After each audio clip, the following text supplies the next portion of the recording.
베터 K.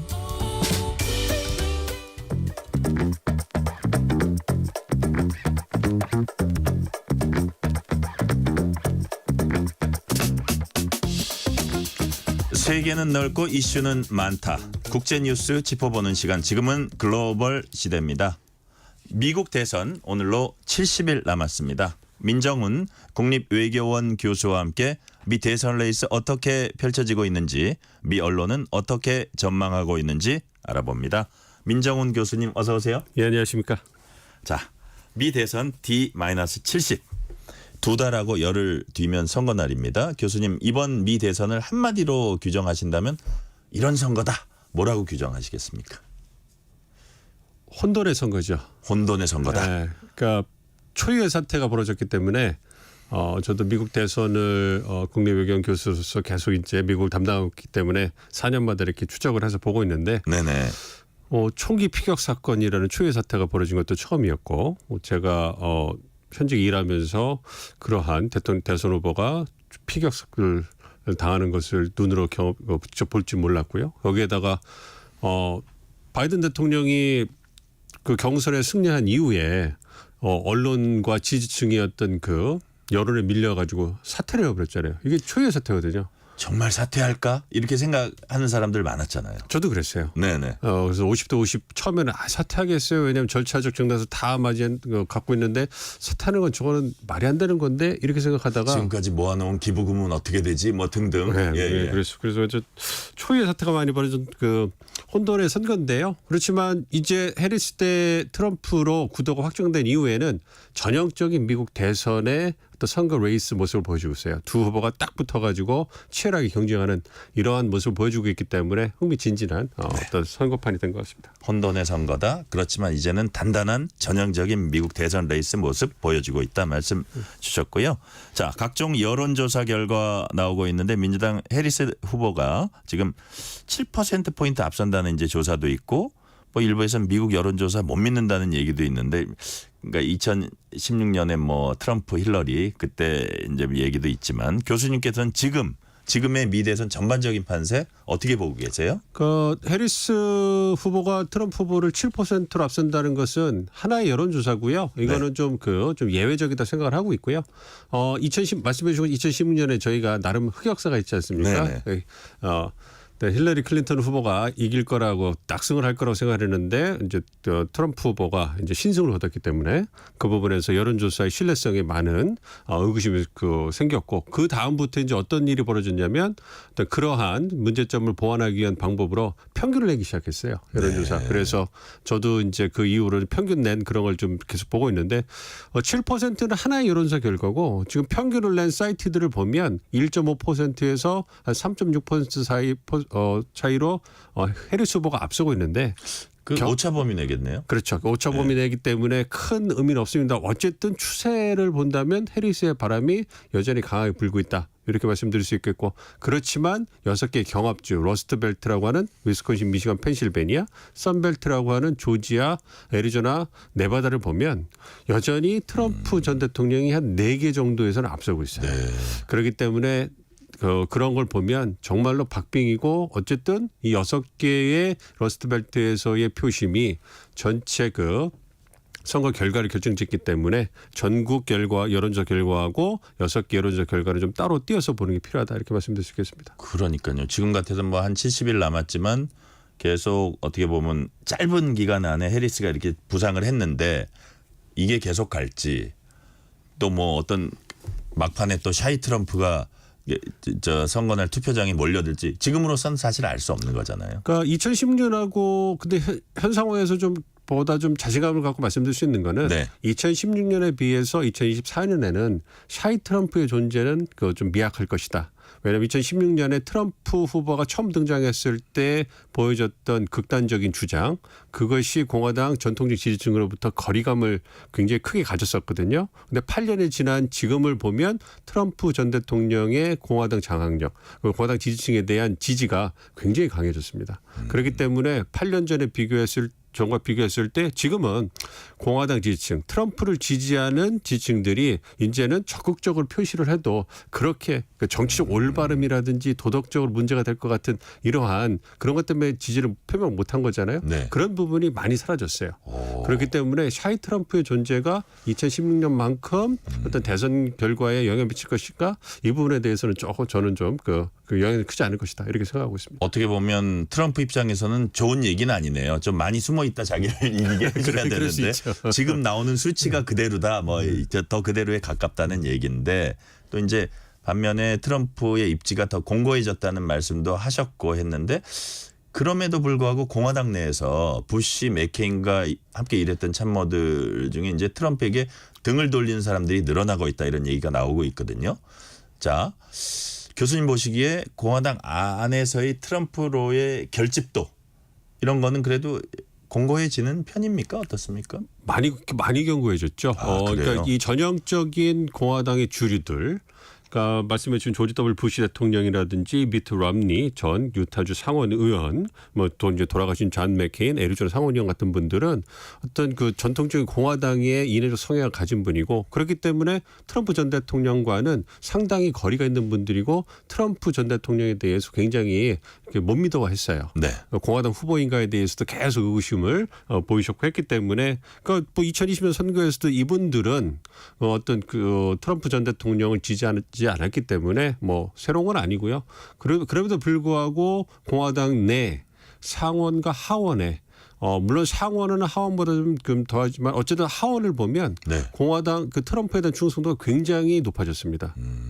트럼프의 영향력이 거의 장악하고 있고 네. 상원도 거의 장악하고 있기 때문에 반기를 듣는 상원의원들을 찾기가 쉽지 않은 상황이에요. 그러니까 이분들은 어차피 이제 그 은퇴하시거나 이제 현직에 물러나신 분들이기 때문에 이렇게 그 다른 의견을 표현할 수 있지만 현재 그 연방 상원 하원에 재직하시는 공화당 의원들은 함부로 그 트럼프에게 어떤 반기를 듣기 어려운 상황이고 네. 지지층은 말씀드린 것처럼 결집도 굉장히 높고 그 아까 나온 7% 차이의 여론조사 결과를 보면 민주당과 공화당 지지층의 자기당 후보 해리스와 트럼프를 지지하는 그 퍼센티지가 한 95%에 육박해요. 이거는 그래요? 공화당 민주당 지지층들이 결집도가 거의 완성도다 이렇게 볼 수 있기 때문에 그런 측면에서 본다면 트럼프 전 대통령에 대한 공화당 지지는 견고하다 이렇게 말씀드릴 수 있겠습니다. 예를 들어서 민주당 같은 경우 2016년에 이제 힐러리, 샌더스 이렇게 약간 조금은 분열되는 측면이 있었는데 지금은 민주당이 좀 똘똘 뭉쳐 있다 이렇게 봐도 되나요? 그렇죠. 아무래도 바이든 대통령이 후보 사퇴를 하면서 비백인 유권자라든지 젊은 층들이 아무래도 그 지지를 표명하는 좀 꺼려왔는데 그런 측면에서 해리스가 등장하면서 그리고 무엇보다도 트럼프 전 대통령이 재선되는 것은 막아야 된다라는 의금이 작동하면서 민주당 지지층들도 똘똘 뭉치고 있는 상황이죠. 네. 자, 해리스, 트럼프 보면 여러 가지 면에서 되게 대조적인데 일단 전당대회 모습 볼게요. 민주당 전당대회는 거의 모든 전직 대통령이 나와서 이제 이른바 뭐 대관식에 찬조를 했다고 이제 평가를 하던데 공화당은 눈에 띄는 찬조 연사 없이 그냥 트럼프의 그냥 하이라이트를 맞추는 그런 모습이었거든요.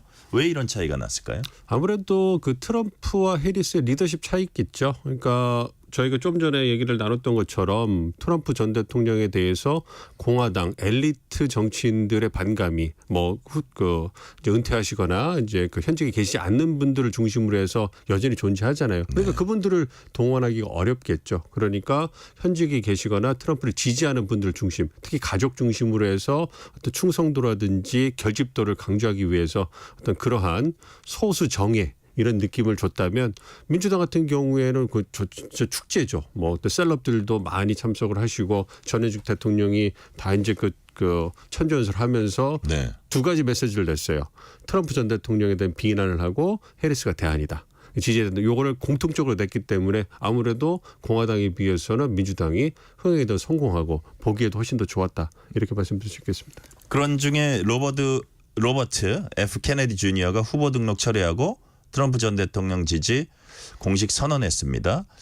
이게 약간 전체적인 표 판도에 영향을 조금이라도 미칠까요?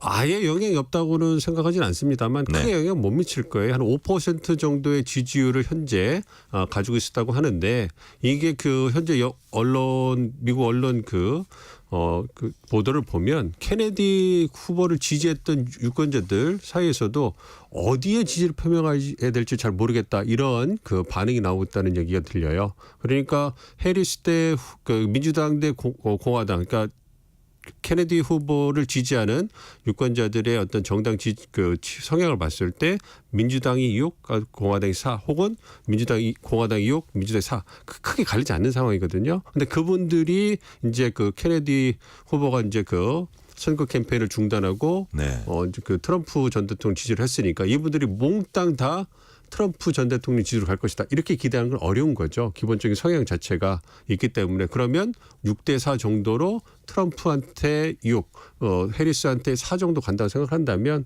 그렇다면 크게 영향을 미치지 않을 것이고 왜냐하면 이것이 또 민주당 지지층을 보다 더 결집하게 만드는 요인이 될 수 있기 때문에 전반적으로 봤을 때 어떤 미미한 그러한 영향을 미치지 않을까 이렇게 생각하고 있습니다. 자, 해리스는 출마 후에 모은 선거 자금이 역대 최대라고 합니다. 한 달 만에 5억 4천만 달러, 우리 돈 7천억 원 규모 돈을 모았습니다. 자, 교수님 보시기에 해리스에 대한 열렬한 지지입니까? 아니면 트럼프가 대통령 되면 안 된다는 그런 뜻이 더 강하게 담겨 있다고 보십니까? 두 가지가 다 있겠죠.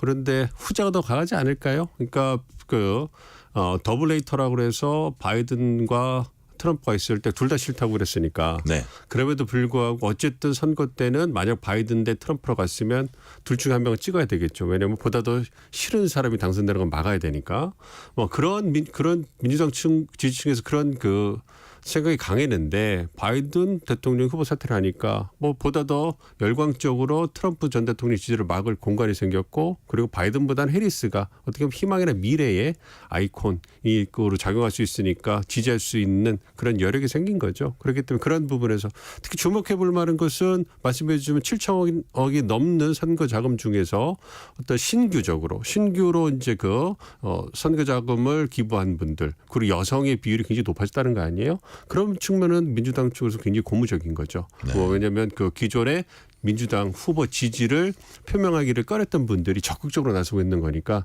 어쨌든 선거에서 가장 중요한 것은 자기 당 지지층을 결집해서 동원하는 거거든요. 그 투표장에 나오는 거거든요. 네. 이런 측면에서는 굉장히 고무적이라고 할 수 있죠.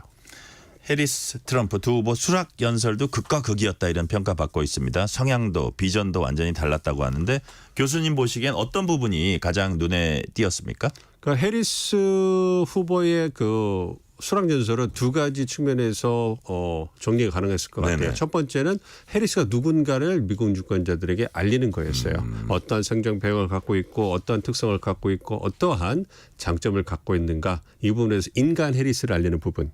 두 번째는 인간 해리스가 대통령으로서 어떠한 미래 미국을 만들어 나갈 수 있는가 이 부분에 정책적으로 좀 보여주고 물론 구체적인 정책적 비전을 보여준다는 좀 모호했다는 평가가 있지만 그럼에도 불구하고 전반적으로는 해리스가 당선되면 미국은 이런 모습이겠구나 네. 이런 부분에 대해서 보여준 거고요. 트럼프 같은 경우에는 좀 예외적이었죠. 왜냐하면 총기 피격 사건 이후로 뭔가 구국의 영웅 어떤 굉장히 사법 리스크 고령수를 떨쳐내면서 강인한 대통령의 표상 이러한 이미지가 확 부각됐잖아요. 그러니까 예상과 다르게 어떤 후보 수락 연설의 초반부는 이제 자신의 어떤 총기 피격 사건의 경험을 얘기하면서 네. 통합을 얘기했어요. 그래서 굉장히 좀 이례적이었고 그렇죠. 후반부에 들어가서는 정책적 얘기를 하면서 다시 바이든 행정부에 대한 공격을 하는 이런 모습을 보여줬기 때문에 해리스 후보의 수락 연설은 인간 해리스에 대한 얘기. 트럼프 전 대통령 후보 수락 연설 같은 경우는 예상치 못했던 통합의 메시지. 이게 가장 눈에 띄었다고 말씀드릴 수 있겠습니다. 네.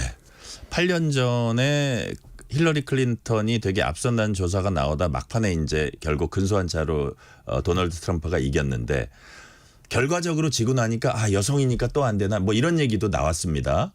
자, 지금은 8년 후인 지금은 여성 후보 해리스에게 그런 우려랄까 그런 걱정이랄까 그런 것들은 좀 차이점이 있습니까? 어떻습니까? 뭐 8년이라는 시간이 지났고 한번 그 힐러리 클린턴을 통해 가지고 실패의 경험을 맛봤기 때문에 그 부분에 대해서 미국 유권자들이 느끼는 부분은 다를 거라고 생각합니다만 여전히 조심스러운 측면이 있죠. 이 유리천장을 최고의 최고로 높은 유리천장을 깬다는 것은 결코 쉬운 게 아니거든요. 네. 그렇기 때문에 해리스 후보 측에서도 힐러리 클린턴과는 다르게 선거 캠페인 측면에서 여성이라는 측면을 강조하지 않고 있어요. 이것은 양날의 검이 될 수 있거든요. 그러니까 비백인 인구, 마이너리티의 표를 끌어오는 데는 장점이 될 수 있지만 줄이라고 할 수 있는 백인 남성의 표를 갖는 데는 한계가 있을 수 있거든요. 그렇기 때문에 굉장히 조심하고 있는데 어쨌든 뭐 8년 전에 비해서는 트럼프 4년 바이든 4년을 거치면서 좀 분위기가 나아졌다고 할 수 있습니다만 여전히 트럼프 전 대통령이 선거 캠페인을 보면 백인 우월주의라든지 백인 유권자들을 동원하는 전략을 쓰고 있기 때문에 이러한 부분에서 얼마만큼 해리스 후보가 백인 유권자들의 반감을 사지 않으면서 그냥 자신의 강점을 녹일 수 있을 것이냐. 그러니까 비백인 여성이긴 하지만 어떤 민주당 대선 후보로서 정통성을 갖고 있는 후보라는 부분은 이렇게 잘 녹여가지고 어떤 포장할 수 있는가 이게 관건인 것 같아요. 네. 트럼프 대통령과 일론 머스크 테슬라 CEO가 밀착하는 모습을 보이고 있습니다. 자, 궁극적으로 머스크가 트럼프 대선 가도에 도움이 될까요? 도움이 되죠. 두 가지 측면에서 도움이 된다고 생각합니다. 첫 번째는 돈줄이죠. 네. 이제 일론 머스크 CEO가 지속적으로 상당한 기부금을 트럼프 캠프에 제공한다 약속을 했잖아요. 그 부분에서 이제 돈줄을 확보한 것이고 두 번째는 일론 머스크가 갖고 있는 빅테크 산업이라든지 첨단 산업에서의 상징성이죠. 네. 그러니까 아무래도 재계의 표를 끌어오는 것. 공화당 대선 후보로서 트럼프 후보가 친기업 성향을 갖고 있잖아요. 그리고 규제 완화를 해주겠다. 민주당과 환경 규제 같은 그렇죠. 거. 그런 네. 부분들 그리고 이제 독점 반독점 이런 부분에 대해서 민주당과는 굉장히 다른 네. 정책적 지향점을 보여주고 있기 때문에 이런 측면에서 이제 어필을 하는 건데 어필의 대상으로 일론 머스크는 굉장히 좋은 상징성이 있죠. 그렇기 때문에 트럼프 후보 입장에서는 일론 머스크와 친하게 지내면서 두 가지 목적을 충족하는데 뭐 나쁠 이유가 전혀 없겠죠. 그러니까요. 자. 해리스 트럼프는 외교 안보 분야에서도 상당히 다른 입장 나타냈습니다. 이제 일단 북한 문제만 국한해서 볼게요. 트럼프는 친하게 지내며 협상해 보겠다. 김정은과 친하다는 얘기를 많이 하고 자기가 하면 뭐 평화가 보장될 수 있다는 취지의 얘기를 하고 반면에 해리스는 되게 김정은 국무위원장에 대해서 독재자와 어울리지 않겠다. 그 얘기에 아첨하는 이런 정책은 안 하겠다. 이게 다르거든요. 자, 이렇게 상반된 대북 정책 만약에 이 사람이 대통령이 된다면 또 이 사람이 대통령이 된다면 우리에게 어떤 이득이랄까요? 국익 차원에서 어떤 영향이 있겠습니까? 아무래도 트럼프 전 대통령의 대북 정책은 트럼프 일기를 생각하시면 네.